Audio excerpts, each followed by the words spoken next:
Are you tired of being told what to think and how to act? Well, you are not alone. In case you haven't realized it, you have an internal GPS.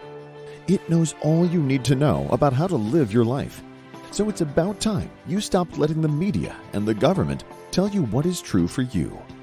In fact, it is exactly that time. It's time to think for yourself. And here to make sure you're doing just that is your host, mediator, author, and lawyer, Carole Gold. Hi, it's Tuesday, December 14th. I'm Carole Gold, and welcome to Think for Yourself.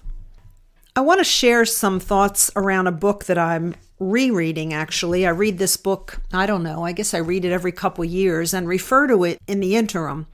It's called Science of the Mind, and it's written by someone named Ernest Holmes. If you don't know who Ernest Holmes was, he was an American thinker and author and writer who was part of a movement in thought called the New Thought Movement, and he was also the originator of a religious science, was the movement that he partook of, and he himself wrote the book, Science of the Mind.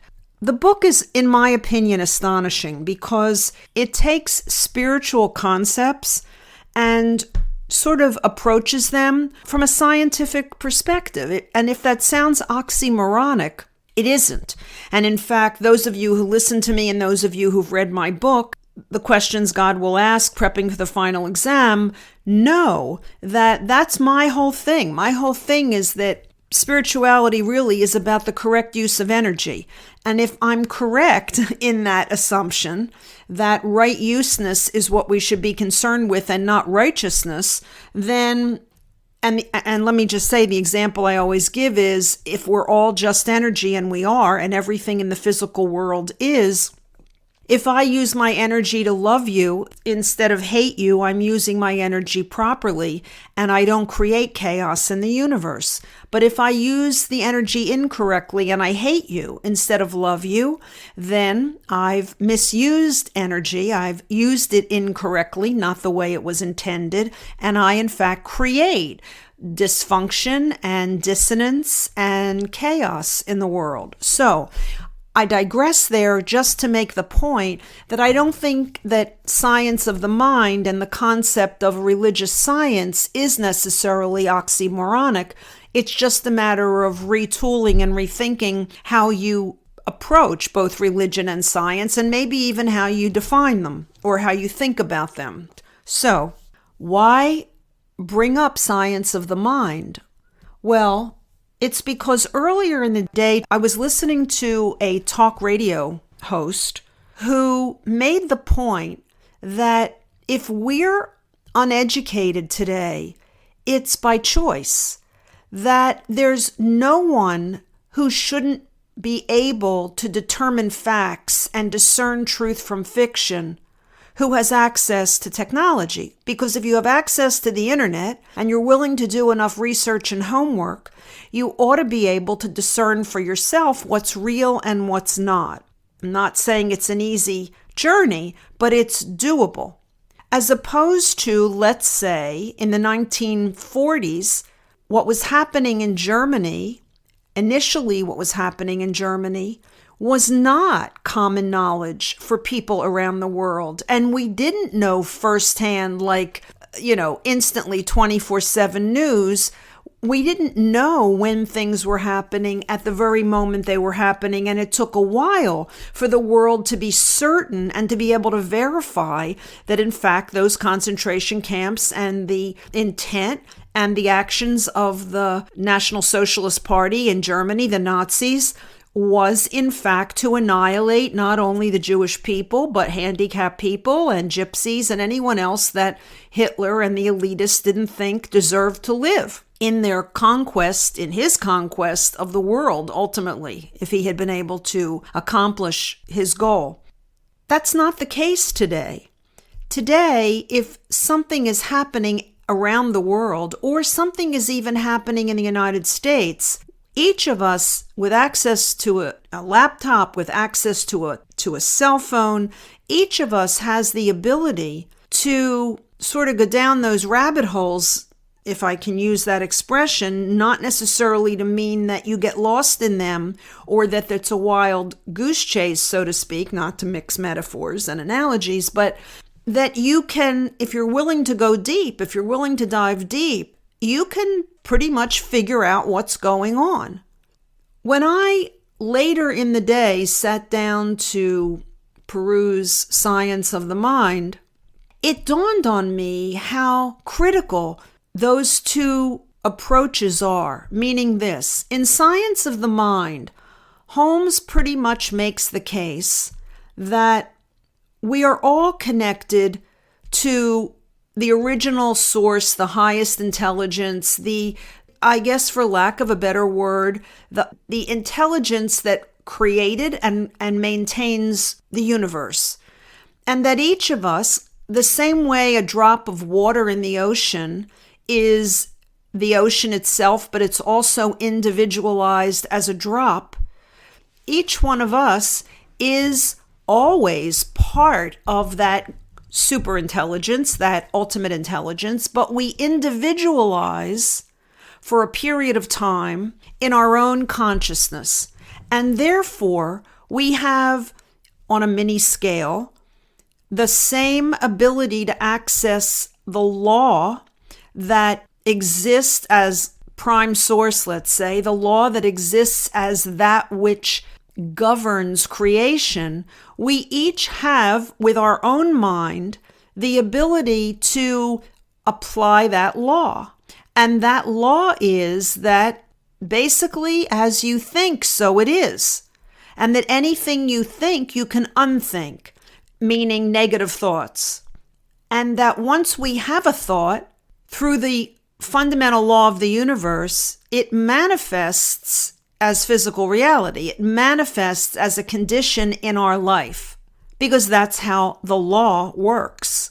And that's how creation works, through mind, through superintelligence. My word, not his.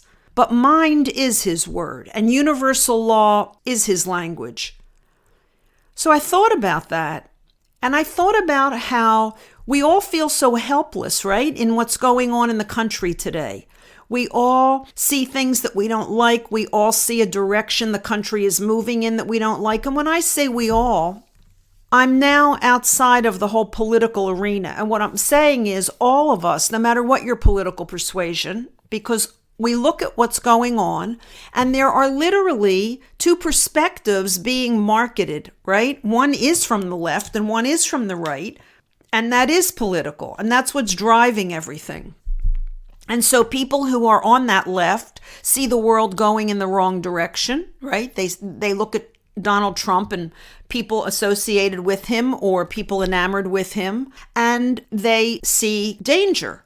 People on the right look at Joe Biden and Barack Obama and the Democratic Party and where it's going, leaning so incredibly left towards socialism and even communism. They see nothing but danger. So everybody's looking around seeing nothing but danger. Well, think of all that consciousness. Think of all those minds that are out there fearful and seeing danger. What are we creating? If you apply Ernest Holmes and Science of the Mind, we are creating anew and thereby perpetuating every minute of every day that we see the world this way. It's continuance in the same pathetic condition that we're looking at it now. You know, there is a spiritual expression, change the way you look at things and the things you look at change. And then, of course, there's Gandhi, who said, be the change you want to see in the world. And I think these are very fundamental thoughts. And I would go so far as to say, think the way you want to see change in the world. Because I do believe that what we think not only manifests as reality, but what we think and where we put our mind either creates room for, let's call it light energy, creates room for goodness, if you would, or positive things to come our way. And where you put your mind, if in the negative, blocks the transmission of light, blocks the opportunity for goodness, and sort of keeps us stuck in the negativity itself, kind of like quicksand, right? And you sink lower and lower because you're closing off the opportunity to either pull yourself out or have something or someone else pull you out of that morass, of that density. I found joining those two thoughts, the thought that we all have access, if we're willing to put in the energy, to discerning truth from fiction, with science of the mind, with Holmes' focus on how literally we create what we experience. And I became very optimistic all of a sudden. I thought, even if it seems like the world is a mess, even though it seems like there's difficulty everywhere we look, perhaps it's how we're looking. Perhaps it's the collective consciousness, as Carl Jung, psychiatrist and behavioralist, would have said. Perhaps it's the collective mind, the collective consciousness that's perpetuating where we are. And what we need is a new way of seeing things.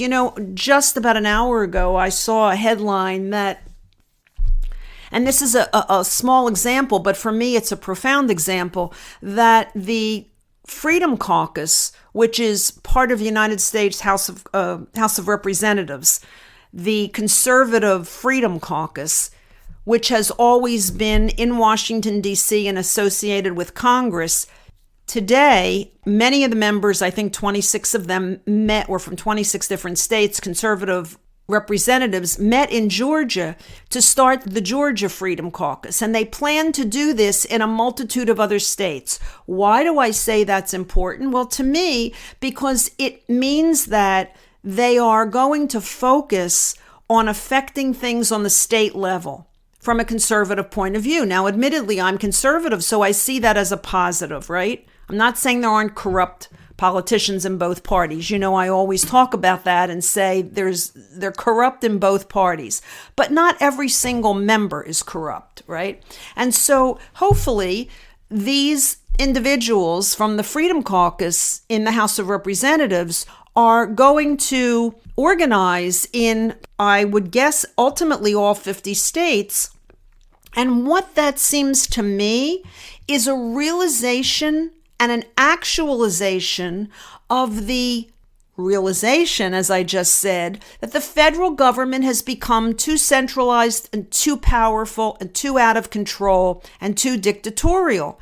And I see that in these mandates about masks and vaccination coming from the federal level. I think it's unconstitutional, and we really have lost one of the main principles of the Constitution, which is those duties not specifically stated in the Constitution, those powers not specifically assigned to the federal government, belong to the states, which means most power belongs to the states.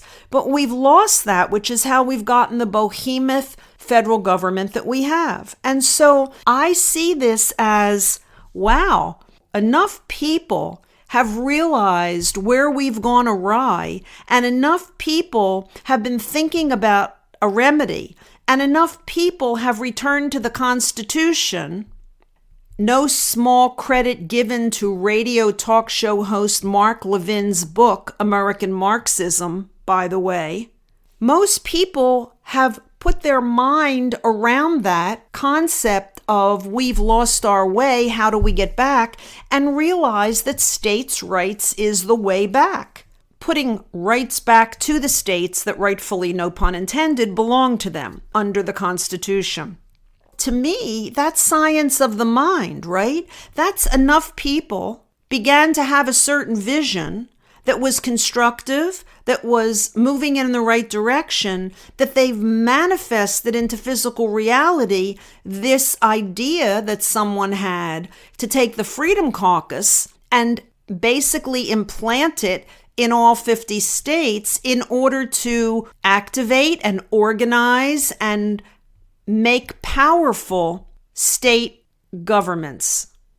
And I think Ron DeSantis in Florida, Governor DeSantis is doing a lot also in that regard, in moving people back to understanding the power that governors have, and that those powers can at times not supersede in the sense of constitutionality, but can be used to supersede the misuse and abuse of power by the federal government. I'll close out with this. Let me just say, in case you don't know, Governor DeSantis has just proposed a budget to the legislature that has $8.1 or $8.3 million in it to transport to Washington, D.C., the state of Delaware, and Martha's Vineyard all the illegals that the federal government, that Biden put on planes and buses and shipped into Florida without any warning or notice to Florida. Ron DeSantis is shipping them back out again. And I think I find it ironic, but I find it positive, because he's saying, I'm in charge of this state, and what you've done violates our state's rights and encroaches upon my power as a governor elected to protect the citizens of this state. I've gone a long way. Let me try to bring this home. Be optimistic. Think about the power of your own thoughts. Think about how you can make a difference, and sometimes that difference doesn't require any more effort on your part than thinking differently, seeing the world differently. And when enough people do that, there always is a tipping point, because there is such a thing as collective consciousness. Thoughts are things. We are all connected, and we certainly are all connected on a multitude of frequencies, because that's the way in which ideas travel. I want to thank you for listening. I gave you a handful to think about, a bucketful on this podcast. I hope it wasn't too much. I hope it was just enough.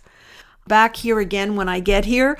Until then, I'm Carole Gold. Thank you so much for listening. And in the meantime, think for yourself.